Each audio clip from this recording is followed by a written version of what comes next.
ইউরোপে পাড়ি জমানোর স্বপ্নে বিভোর 50,000-এরও বেশি মানুষের ঢল, কিন্তু সেই স্বপ্ন রূপ নিল এক মর্মান্তিক ট্র্যাজেডিতে। স্পেনের উত্তর আফ্রিকান ছিটমহল সেউতায় প্রবেশ করতে গিয়ে এ পর্যন্ত কমপক্ষে 57 জনের প্রাণহানি ঘটেছে।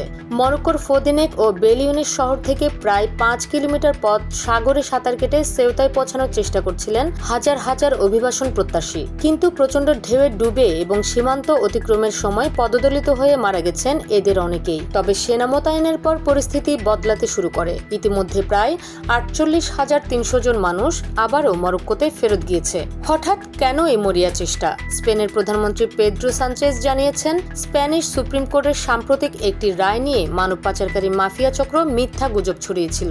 রায় ছিল, সমুদ্রপথে আসা অভিবাসীদের সরাসরি ফেরত পাঠানো যাবে না।